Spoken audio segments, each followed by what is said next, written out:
¿Qué tal, amigos? Nuevamente estamos aquí haciendo una exploración en su canal, Historias y Exploraciones Urbanas.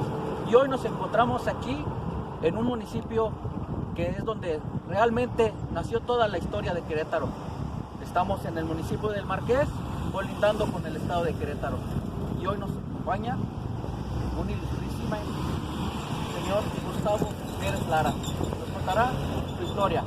¿Qué tal, amigos? Muy buenas tardes, Héctor. Buenas tardes. Estamos aquí con las manos abiertas para recibirles y comentarles acerca precisamente de lo que es la historia de esta aventura llamada Querétaro, en este lugar en donde, como ya nos comentó Héctor, se divide el municipio del Marqués con el municipio de Santiago de Querétaro. Y nada más y nada menos que teniendo como mudo testigo a este monolito que se construyó de 1726 a 1738 como parte ornamental de nuestro magno acueducto colonial que construyó don Juan Antonio de Urrutia y Arana, marqués de la Villa del Villar del Águila. Muy bien. Bueno, amigos, estamos conociendo un poco más de la historia y ahorita vamos a continuar dando más de lo que fue y lo que es este estado de Querétaro. Continuamos. Cuenta la historia que este lugar era un paraíso con demasiada agua. Por ello había mucha vegetación, había mucha fauna. Entonces cualquiera que llegara aquí tenía la oportunidad de quedar en un buen lugar. Las primeras tribus que típicamente empezaron a poblar este paraíso fueron las teotihuacanas. Cuando en el año 750 comienza a sucumbir aquella gran ciudad que la gran mayoría de los mexicanos hemos visitado, donde está la pirámide del Sol, la pirámide de la Luna y lo que es la calzada de los muertos prioritariamente. Bueno, pues todo esto también pertenecía a Teotihuacán. Y vuelvo a repetir, en el 750 comienzan a llegar para ocupar estos territorios. Prueba de ello es que cerro arriba hemos encontrado la existencia de territorios: Petro, piedra; grifo, grabado, procedente de aquel tiempo de las culturas teotihuacanas, y en donde marcaban territorio si encontraban algún arroyo y daban la figura al signo del agua. Eso lo podemos constatar en los hallazgos de lo que es antiguamente la hacienda de Corralejo, y al mismo tiempo también en este lugar, porque cuando se han hecho algunas escarbaciones por parte de los vecinos o por parte de lo que es Hermoseo en esta zona, se han encontrado con vasijas, objetos que parece ser que no son de uso doméstico, como para una cocina o para un comedor, sino más bien de uso ritual. Sahumadores, por ejemplo, ídolos también. Entonces eso nos deja ver que desde aquel tiempo, vuelvo a repetir, 750 de nuestra era, que es el tiempo en que proceden estos artefactos, se puede decir que ahí la seguridad, aquí fue un centro ceremonial. Y hasta la fecha esa tradición sigue. Han pasado 1250 años y este perímetro, este territorio tiene algo que nos incita a la meditación. De hecho, cuenta la leyenda y las creencias populares que aquí las almas yacen en las peñas. Están ahí, viven ellas ahí, duermen ahí. Y de vez en cuando, si les caes bien, te dicen dónde y cuándo sembrar, con quién y cuándo casarte. Y aquí pueblo. ¿Quién merece pasar? Que tenga los elementos necesarios para que te puedas hermanar con él. Ya desde tiempos inmemoriales se comenta que existía esa costumbre en este lugar, en donde esos espíritus que habitan estas peñas, vuelvo a repetir, si les caes bien, te aconsejan esa situación. Dicen que hasta la fecha sigue sucediendo. Algunos se sienten afortunados porque llegan a este lugar y meditan, piensan muchas cosas. Entonces ahí ya encontramos la razón principal por la que esto ha sido un centro ceremonial desde hace más de 1000 años. Vemos que con el paso del tiempo, las culturas teotihuacanas tardías que migran hacia este lugar reciben la visita de otras que vienen de allá del noroeste y que son tribus de origen culua que después se convierten en toltecas. Entonces ellos hacen aquí esa relación, se tratan, se comunican, ven que tienen mucho en común y comienzan a poblar más generosamente el lugar, teniendo sustento precisamente ese río que vemos desde aquí y que corre hacia el poniente y que también lo conocemos como el río Querétaro. Es por el que pasa por la calle de Avenida Universidad, allá en nuestra ciudad capital. Pues los culuas llegan a este lugar y después se retiran hacia lo que es la parte sur de la Ciudad de México. Allá todo lo que es ese rumbo del Pedregal, el Cerro de la Estrella, y empiezan a forjar su civilización, que después le llamamos Tolteca, y que tiene su centro, ya en última instancia, en el estado de Hidalgo, allá en Tula. Sigue esa convivencia con algunos que se quedaron aquí y sigue esa creencia de que en este lugar esas almas, esos guardianes, esos vigilantes, que dicen que son 7 y son muy grandes, siguen estando aquí esperando a los visitantes, pero mucho cuidado porque dicen que si uno habla mal de ellos, entonces ellos se ofenden y pueden castigarlo a uno. Entonces vemos cómo esa creencia hasta hoy en día ha prevalecido, porque después vienen los aztecas. En el año de 1446, el gran Moctezuma Ilhuicamina elabora un códice en donde menciona a este lugar con el nombre de Tlaxco.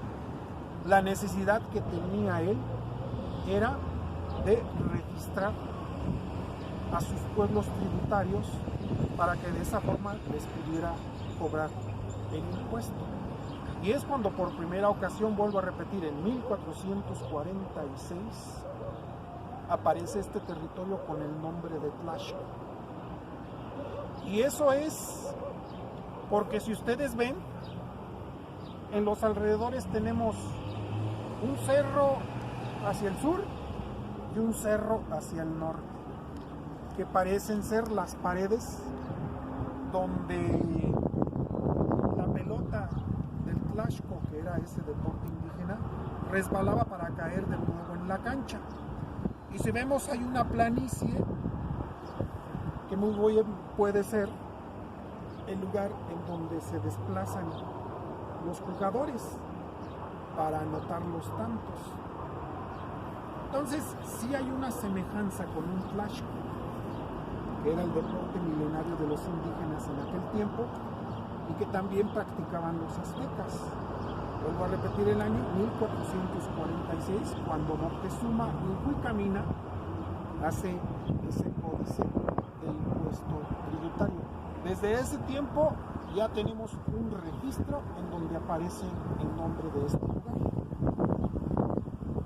Más tarde nos damos cuenta de que llega la conquista española en el año de 1519. ¿Y qué es lo que sucede? Finalmente, el 13 de agosto de 1521, sucumbe la Gran Tenochtitlan, que era el lugar de donde el máximo poder de los indígenas de aquel entonces se ejercía. Pasa a ser la Nueva España porque Hernán Cortés domina este territorio y los pueblos tributarios de los aztecas se sienten aludidos, intimidados porque piensan que van a correr con la misma suerte, que van a ser masacrados, que van a ser intimidados, humillados y esclavizados. Por ello es que en el estado de Hidalgo, allá en un lugar que se llama un comerciante de nombre Conín, algunos dicen que también su nombre era Janín. Ese comerciante decide emigrar para no correr con la misma suerte de los aztecas. Y entonces llega a este lugar porque previamente ya lo había visitado en ocasiones anteriores. ¿Qué es lo que hace él? Se quiere guarecer de tal manera que no pueda ser encontrado por los españoles. Enseguida les diré cuál es ese lugar histórico donde nace el mismísimo Querétaro. Como ven, amigos, Querétaro tiene historia, y más el Marqués. Continuamos. Muy bien, amigos, regresamos. Estamos en otro ángulo de aquí del monumento del Pan de Dulce. Ahora en nuestras espaldas está el Cerro del Bautisterio. Cuéntanos más sobre esta historia. Pues precisamente es el Cerro del Bautisterio, el que tenemos de aquí una preciosa panorámica, en donde el indio Conín hace asiento. Allí hace su residencia junto con su familia y amigos, como ya lo dijimos anteriormente, huyendo de la conquista de los españoles en aquel año 1521. Entonces él llega a este lugar y por su bondad, por su sabiduría y don de mando, comienzan a identificarlo como alguien merecedor para que sea el cacique de este territorio. Es por ello que él, quizás a lo mejor como una cuestión nostálgica, le denomina aquí a este valle con el nombre de Ndamashe, que en el idioma otomí que él manejaba porque ese era su idioma nativo, quiere decir el mayor juego de pelota. Ya vimos que en el año de 1446 Moctezuma el Huicamina denominó a este lugar como Tlaxco, que significa lugar donde se juega a la pelota. Pero regresando a Conín, le nombra como Ndamashe, que vuelvo a repetir, significa el gran juego de pelota en relación a esos cerros que ya vimos anteriormente. Conín hace asiento en el Cerro del Bautisterio, donde hay cuevas muy cercas donde se encuentra un arroyo. Y él de alguna manera se comunica con los españoles en diversas ocasiones, pero siempre tratando de alejarse y siempre tratando de evitar la colonización. De esa forma transcurre 1522, 1523, hasta 1529, cuando de repente y en medio del paisaje, el indio Conín se da cuenta de la presencia de un caballero de escasos 25 años y de oficio encomendero de la Nueva España. Un encomendero era una persona que le interesaba colonizar pueblos, pero con el uso prioritario de la religión cristiana y no con el uso de las armas. Por eso don Hernando llega con Conín y le comenta que tiene la necesidad de fundar ese nuevo pueblo, que si le puede ayudar y que él le daría garantías de que podrían vivir en paz y tranquilos tanto los de América como los de Europa que llegaran a este territorio.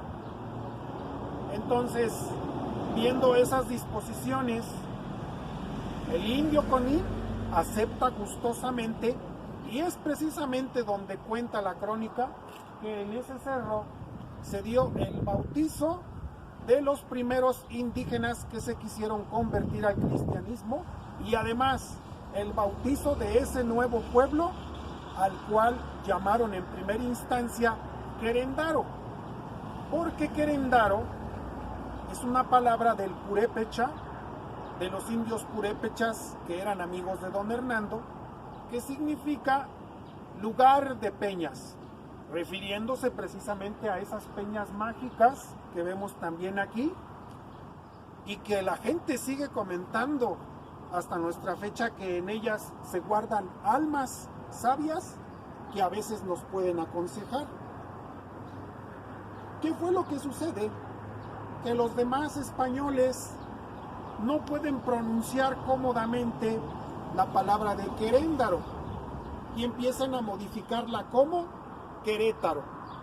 Es por lo que inmediatamente este lugar tiene su nombre definitivo como Querétaro precisamente, y que quiere decir lugar de peñas donde se juega a la pelota en el idioma purépecha.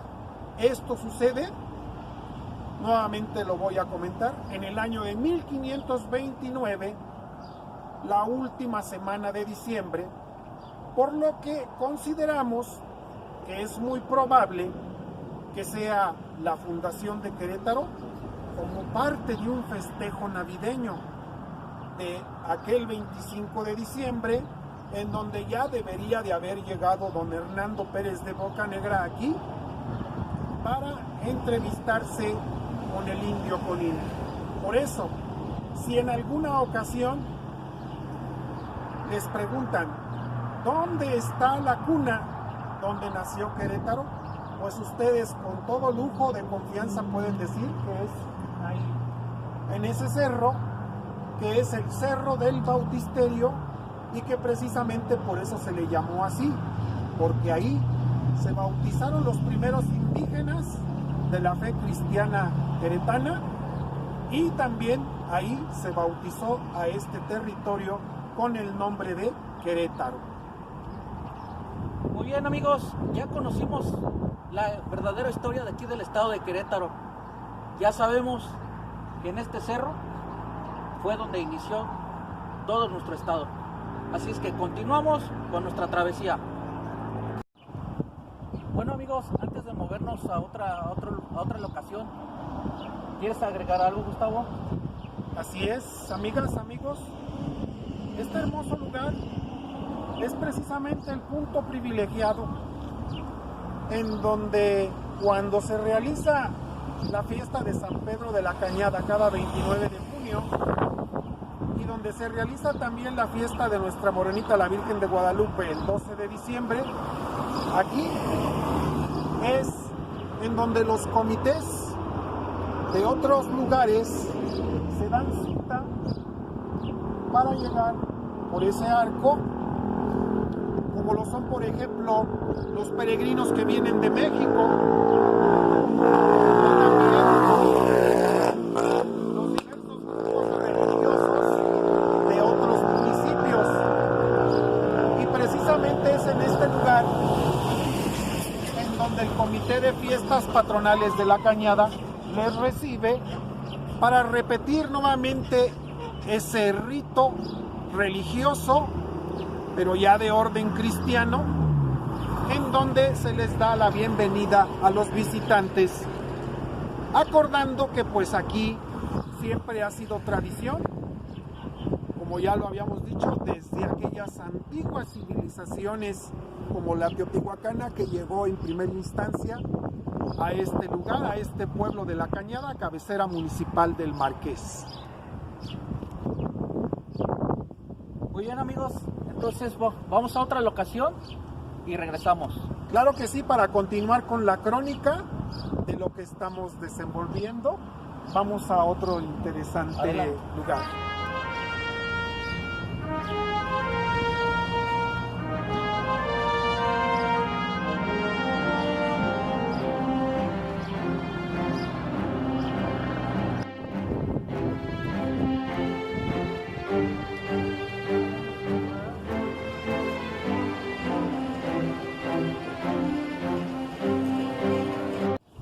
¿Listo?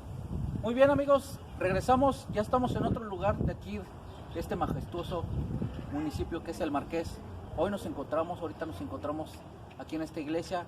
No podemos entrar por el motivo de esta contingencia de la pandemia, pero vamos a seguir con nuestra travesía. Adelante, Gus, ¿qué más nos puedes contar de esta iglesia? Pues es una iglesia que cariñosamente siempre le hemos conocido como la iglesia chiquita, y que tiene su historia precisamente en aquel año de 1529, cuando desde el Cerro del Bautisterio, que de alguna forma, si se hace una rotativa, podemos apreciar aquí a poca distancia, descienden don Hernando y Conín para estar en este territorio, en este nuevo pueblo fundado, el pueblo de Querétaro. Es uno de los 3 momentos históricos señeros de aquí, de La Cañada, cabecera municipal del Marqués, el hecho de que se haya dado en este territorio la fundación pacífica y civilizada de nuestro Querétaro en 1529, como ya lo comentamos. Entonces comienza la convivencia de sentires, de forma de pensar, y Conín encuentra atractivo que se le dé relevancia a la fe católica como parte de identificación de ese nuevo pueblo, y es por ello que don Hernando y Conín acuerdan construir el primer templo católico, y es cuando comienzan a fabricarse los muros de este monumento.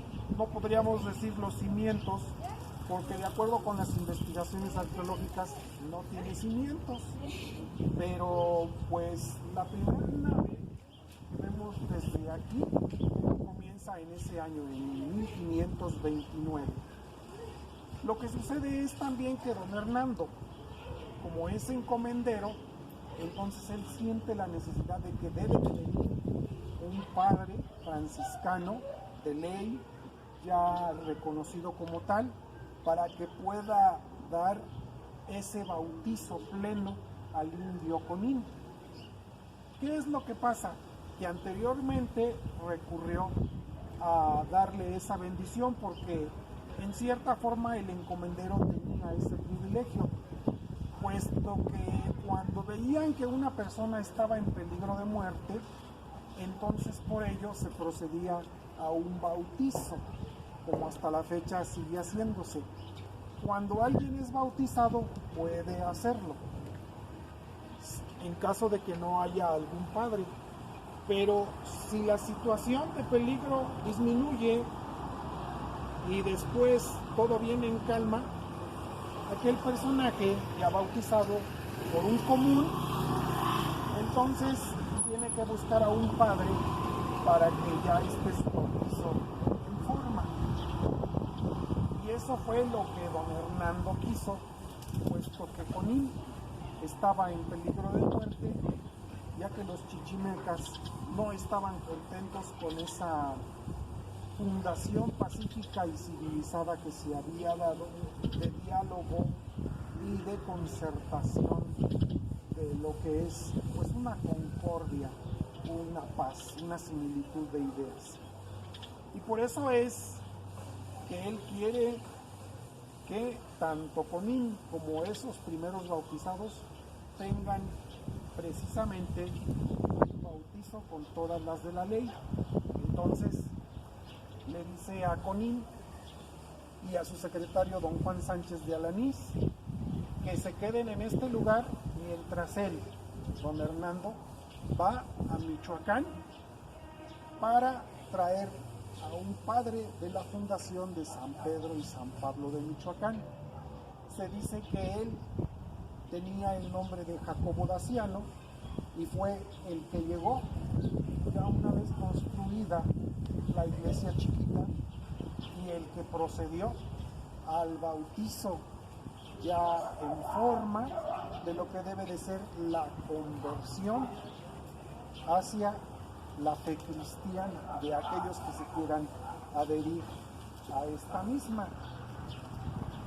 En aquel evento también se comenta que fue cuando Conín cambió de nombre a Hernando de Tapia. Hernando porque su hermano de fundación se llamaba don Hernando Pérez de Bocanegra, este joven de 25 años que ya les había platicado anteriormente, y Tapia porque en aquel tiempo existió un contendiente a favor de la conquista que se llamaba don Andrés de Tapia y que estaba realizando muchos logros por allá, por la parte sureste de nuestra república, a favor de la colonización y de la fe cristiana. Entonces es cuando, vuelvo a repetir, recibe ese nombre de Hernando de Tapia. Muy bien, exploradores, ya conocimos otra parte de la historia de nuestro gran monumento que está en la entrada de Querétaro, que es Conín. Ya sabemos que esta iglesia, cómo surgió. Un último comentario, Gus. Pues esta iglesia, como ya lo comentamos, es la primera iglesia de todo Querétaro y en donde la relevancia es para la fe católica, aunque hay algunos motivos, hay en la arquitectura algunos elementos de ornato que pertenecen también a las culturas precolombinas, a nuestro México antiguo de antes de la llegada de los españoles, como por ejemplo algunos adornos que evocan la presencia de Quetzalcóatl.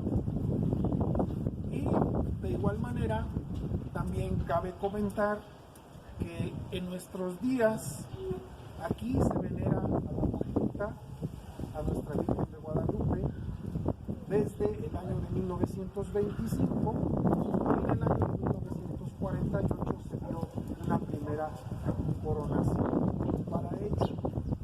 Recordemos que en aquel tiempo, muy antiguamente, nuestra Morenita es conocida por aquel lema, aquel dicho de non feci talite omni nation, que quiere decir no hiciste cosa semejante con todas las naciones. Y precisamente el altar principal tiene esa leyenda que pronunció el Papa Benedicto XIV el 25 de mayo de 1754, cuando se enteró de lo que implicaba la aparición de esta Virgen que veneramos aquí en nuestro México. Muy bien exploradores, esta es nuestra historia, vamos a otro lugar, regresamos.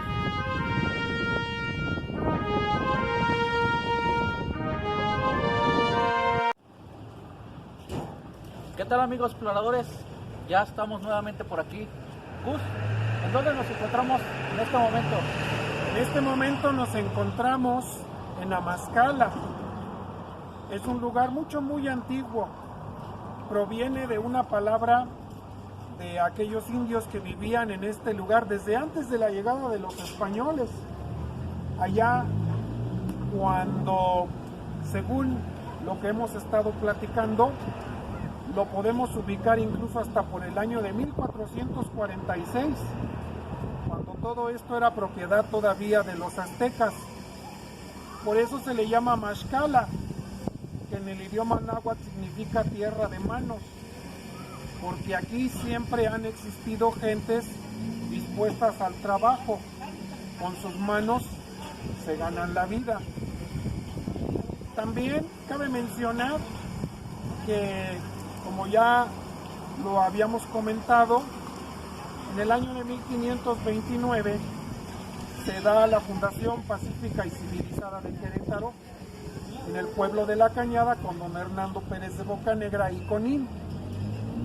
Y entonces lo que pasa es que se va extendiendo esta mancha urbana, va dando muy buenos resultados Querétaro, y estamos ahorita en estos momentos en el lado oriente de aquel lugar, de ese pueblo de Querétaro, donde hoy está precisamente La Cañada. Aquí, en el año de 1576, llega un español de nombre don Juan de Cueva. Él realizaba funciones en el gobierno virreinal y es por lo que decide construir una hacienda. El 10 de abril de 1576 comienza con la hechura de estas gruesas paredes y de esta fachada. Entonces, los indios otomís que vivían en este lugar le piden de favor que si no se pueden guarecer aquí, porque no soportaban las invasiones de los indios chichimecas. En aquel tiempo pues era el eterno pleito entre otomís contra chichimecas. Don Juan de Cueva acepta que estas tribus de otomís vengan y se hospeden en su hacienda, y al mismo tiempo se empieza a expandir el terreno en donde se hacen los sembradíos y en donde los otomís viven normalmente. Entonces tenemos de esa manera que gente, por ejemplo, como de Alfajayucan, se vino a vivir aquí. Gente, por ejemplo, como de Atongo, también se vino a vivir aquí. Gente, por ejemplo, de Telayupa, que hoy conocemos como La Vega, también se vino a vivir aquí.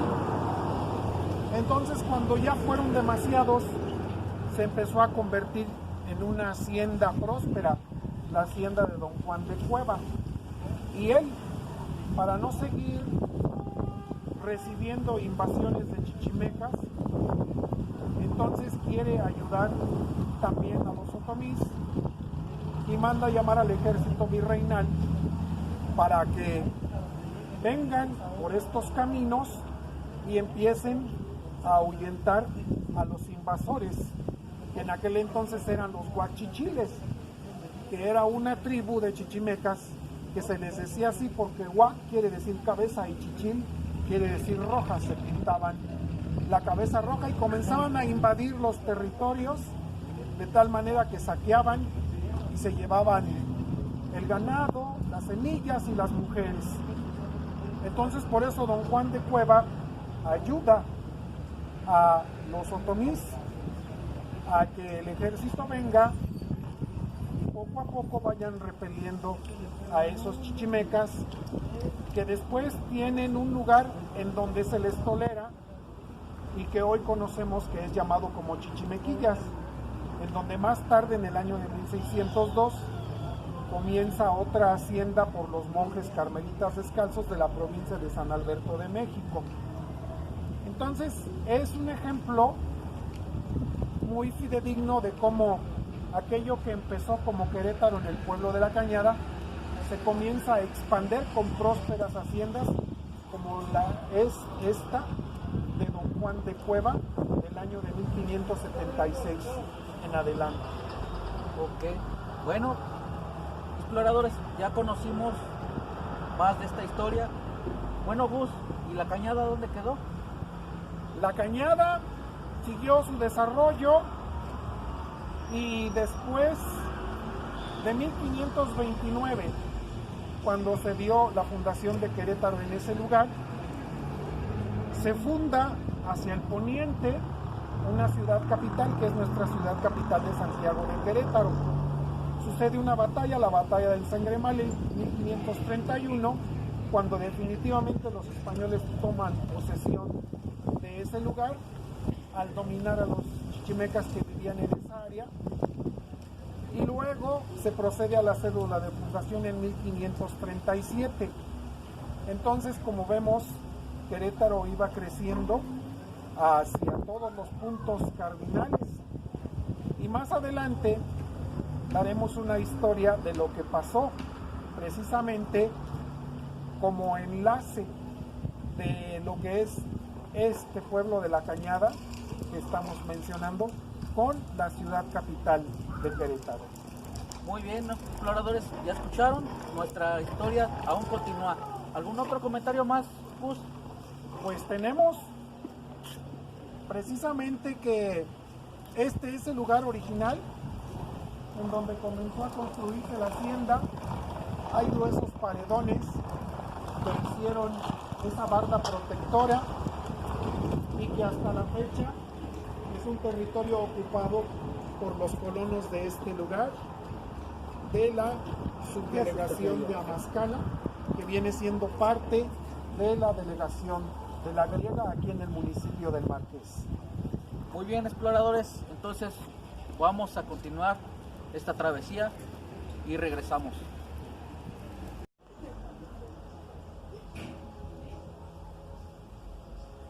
Bueno, amigos exploradores, estamos en otro lugar. Como lo ven, aquí está Gus. Platícanos de este lugar. Pues es un ejemplo, es una actitud que debemos de aplaudir, porque todavía hay mexicanos enamorados de nuestra historia. Hay que recordar que somos europeos y también somos americanos, y por lo mismo a veces, dependiendo de la sensibilidad de las gentes, pues hay una especie como de conflicto. Pero de las gentes que merecen todo nuestro respeto son aquellas que han conservado tanto lo de los aztecas como de los españoles, porque recordemos que tanto hubo aztecas buenos como hubo aztecas malos, y también hubo españoles buenos y hubo españoles malos. Por ejemplo, vemos este hermoso domicilio, pues que ya tiene bastante tiempo y que podemos apreciar precisamente en este rincón como existe todavía un torrejoncillo que era un lugar en donde se subían para poder desde ahí divisar cuando llegaban los chichimecas y de esa forma pues estar en un lugar seguro. Estos vestigios comprueban los dichos de aquellos documentos que leemos y que son parte de nuestro acervo histórico. También se comenta que en aquella parte donde vemos un zaguán de cantera, se dice que allí existió un hospital. Entonces vemos que la hacienda de Amascala precisamente tiene su comprobatorio en estos lugares que todavía subsisten como elementos de nuestro glorioso pasado. Muy bien, exploradores. Como ven, pues este lugar tiene historia y tiene bastante historia. ¿Qué más quieres agregar, Gus, sobre este lugar? Pues vamos nuevamente hacia lo que es el portal principal de la hacienda de Amascala. Entonces, continuamos. Bueno, estamos con la señora Noemí, que tiene una historia que contarnos. Adelante, Gus. Claro que sí, es también muy importante, amigos exploradores, cuando vayamos a cualquier lugar, muy amablemente preguntar acerca del mismo, porque siempre nos llevamos sorpresas muy agradables, como experiencias que sucedieron en algún tiempo, como sucesos que la gente recuerda por su relevancia, como por ejemplo tenemos una historia muy conmovedora acerca de esta iglesia de Amascala, sí, ¿verdad? Sí. ¿Sí nos la podría comentar? Pues nada más que sí, mi abuelo tenía la iglesia, bueno, porque pertenecía a la hacienda, la iglesia. Y después como que ya la había recogido, la tenía él, pero anduvieron diciendo los del pueblo que se las diera para la iglesia del pueblo.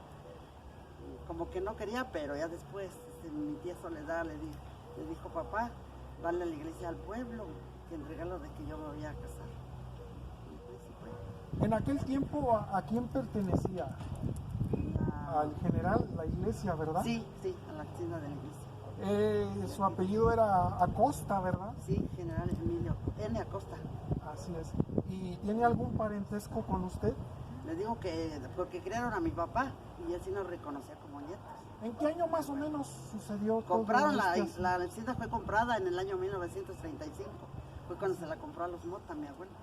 Así es, la familia Mota, que la conocemos históricamente, amigos exploradores, como la familia de 99 haciendas. Así se les llamaba en todo Querétaro, porque de esa manera se podía especificar que ya nada más les faltaba poquito para ser dueños de todo Querétaro, ¿verdad? Sí, a los Motas. Porque fueron muy, pero muy ricos esos señores. Sí, pues era esta hacienda, la de Santa María, la de Atongo, la de Lobo, la de la Griega y otras más que no me acuerdo. Santa María Begoña, sí, que en aquel entonces se llamaba Agua del Coyote, ¿verdad? Sí. Bueno, exploradores, ya conocimos un poco más de la historia de la señora Noemí, sus abuelos, sus papás. Entonces, vamos a continuar la travesía y continuamos.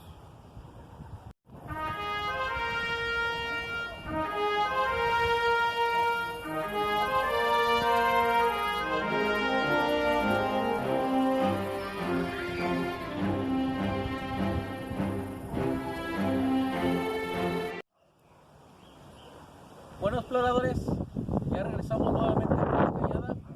Gus, cuéntanos, ya conocimos el oriente, ¿qué pasó en el poniente? En el poniente también se dio el crecimiento urbano de Querétaro cuando se encontraba su núcleo principal aquí en la cañada. Recordemos que en el año de 1531, como parte de la expansión de la mancha poblacional de este mismo Querétaro, ya convertido en Hernando de Tapia, comienza a buscar algunos lugares para ser colonizados. Uno de ellos,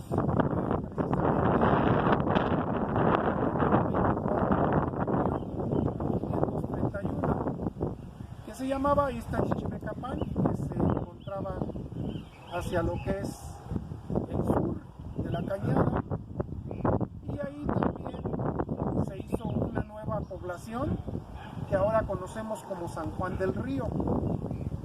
Sin embargo, a su regreso, resulta que esas tribus chichimecas que estaban inconformes con la colonización civilizada y pacífica, le pidieron a Conin que se hiciera una guerra para de esa forma definir al dueño y señor de todas estas territorialidades. Entonces esto iba en contra de los ideales de paz y de armonía que el indio Conin tenía, y es cuando le sale al quite un primo de él de nombre de Nicolás de San Luis Montañés, quien pacta una guerra a cuerpo limpio en un lugar que se conocía como el Cerro del Sangremal, en donde hoy está el convento de la Cruz, allá en la ciudad capital. Y entonces el 25 de julio de 1531 se da esta contienda entre Otomís y el ejército colonizador de los españoles contra los chichimecas, resultando infantes los primeros.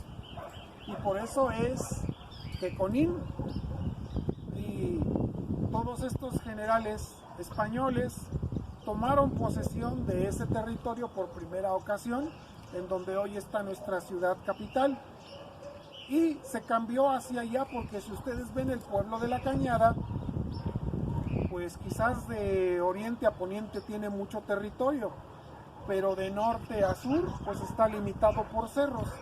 Entonces allá resultó mejor que fuera creciendo la ciudad capital.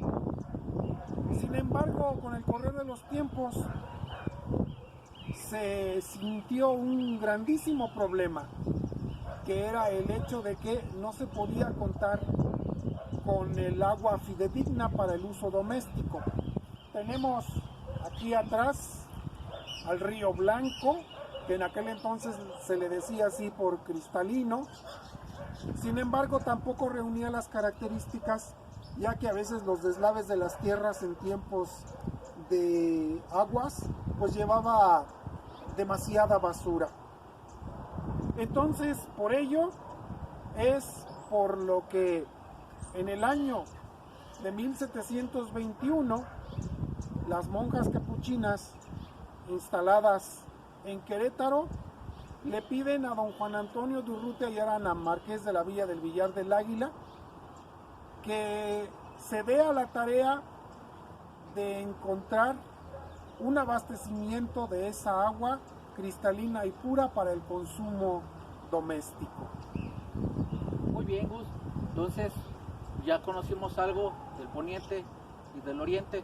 Entonces, continuamos con esta exploración. Bueno, amigos, estamos en otro lugar de aquí, de la Cañada. Gus, adelante. Este lugar es conocido como la Alberca del Capulín y precisamente atiende a esa necesidad que anteriormente les comentábamos, de que la ciudad capital de Santiago de Querétaro no contaba con el agua fidedigna para el consumo doméstico.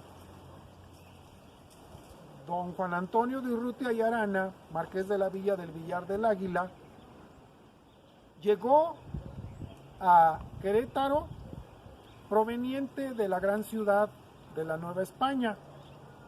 Este gran señor que podemos ver precisamente aquí en la parte de atrás de esta imagen, nació el 30 de noviembre de 1670. Por ello es que este 30 de noviembre del 2020 será su aniversario 350 de su nacimiento. Tenemos que conmemorarlo porque él, allá en su pueblo natal, en Álava, que es una parte del País Vasco de Euskadi en España, se dedicó desde muy tempranas edades a lo que es la ganadería y a lo que es la agricultura, y por eso supo mucho acerca de caminos y puentes. Como era un joven muy trabajador, a los 20 años aproximadamente llega a la Ciudad de México y como su tío también estaba muy bien relacionado en el gobierno, entonces se le da el cargo a don Juan Antonio de Urrutia y Arana de encargado de la Casa de Moneda. Y entonces comienza a hacer todo un antecedente de trabajo digno y por ello llega a esta ciudad, a la ciudad de Querétaro, como juez superintendente y empieza a arreglar algunos que otros asuntos. Allá en la Ciudad de México cabe mencionar que ya había construido algunos puentes y algunos canales. Y fue por ello que las monjas capuchinas de aquí de Querétaro le pidieron que con todos esos alcances y con todo ese conocimiento de ser una gran persona, que si les podía hacer ese favor de traer a la ciudad capital de Querétaro hacia allá, hacia el poniente, agua cristalina y pura para el consumo personal. Y es entonces cuando don Juan Antonio se da a la búsqueda para ver cuál sería el lugar de donde podría él utilizar esta agua, llegando aquí donde construyó esta alberca que se le llama la Alberca del Capulín, porque en las orillas había un capulín, según cuenta la tradición, y entonces existían unos manantiales, los cuales comienza él a escarbar para que salga más agua, y alrededor los dota de esta gruesa pared, y eso propició que el agua fuera subiendo de nivel y entonces saliera después por los ductos, caños y canales hacia la ciudad de Querétaro. La alberca del Capulín del pueblo de La Cañada, que es esta, comienza a construirse el 26 de diciembre de 1726 y es parte de nuestro magno acueducto colonial, el cual en su totalidad, junto con el Pan de Dulce que ya anteriormente visitamos, en su totalidad se acaba de construir el 17 de octubre de 1738. O sea, hubo 12 años de duración. Sin embargo, por primera ocasión, las primeras aguas de este pueblo de La Cañada llegaron al interior del convento de la Cruz por medio de este acueducto y también en la parte exterior en una fuente el 15 de octubre de 1735, cumpliendo así este gran señor con la encomienda aquella de que hay que darle de beber al sediento, y de esa manera es como tenemos el segundo gran acontecimiento señero de nuestra historia aquí en el municipio del Marqués, que por eso lleva el nombre de municipio del Marqués desde el 30 de diciembre de 1948, en memoria a este benefactor queretano, don Juan Antonio de Urrutia y Arana. Pues muy bien, exploradores, ya conocimos parte de la historia, ya sabemos de dónde nació Querétaro, quién fue el que propició y dio el agua hacia el estado de Querétaro. ¿Algo más que quieras agregar, Gus? Claro que sí, vamos a otro interesante lugar para hacer unas tomas del interior de esta alberca del Capulín y también ver si podemos apreciar más de cerca la imagen de este gran señor, de don Juan Antonio de Urrutia y Arana, del cual tenemos una estatua en madera recia que se encuentra en la parte principal de esta alberca. Muy bien, continuamos. Bueno amigos, estamos en otro punto de aquí de la alberca del Capulín. Gus, ¿otra cosa que quieras agregar? Pues tenemos precisamente aquí esta reja en donde podemos apreciar hacia el interior de la alberca del Capulín los lugares en donde se encuentran los orificios de aquellos manantiales donde brotaba el agua que después era transportada por este acueducto hacia lo que es el corazón de nuestro Querétaro, la ciudad capital de Santiago de Querétaro. Y también hacia allá, hacia el norte, podemos apreciar la estatua en madera de don Juan Antonio de la villa del Villar del Águila, y en esta obra que, como ya les comenté, dotó de agua a nuestra ciudad capital desde el 15 de octubre de 1735 hasta lo que fueron pues prácticamente los últimos días del año de 1948. Muy bien, Gus. Bueno, exploradores, continuamos con esta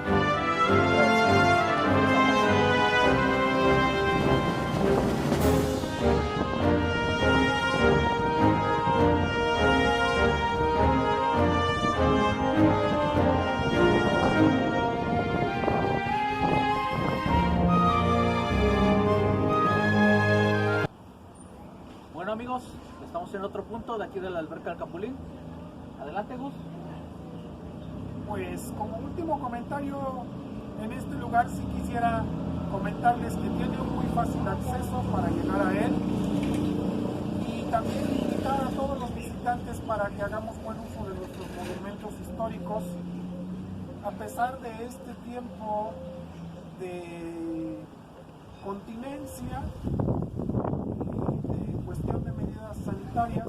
Sí se puede visitar este lugar recordando que son lugares que conforman nuestro tesoro mexicano. En esta ocasión estamos aquí porque recordamos a un gran personaje, a don Juan Antonio de Urrutia y Arana, marqués de la villa del Villar del Águila, quien es considerado el benefactor queretano por la construcción de este acueducto colonial de 1726 a 1738, y que, como ya lo dijimos anteriormente, este 30 de noviembre del 2020 cumple 350 años de haber nacido, y por eso esperemos que estas medidas de seguridad nos den para el mes que entra ya alguna posibilidad de planear un evento para honrar a este gran personaje.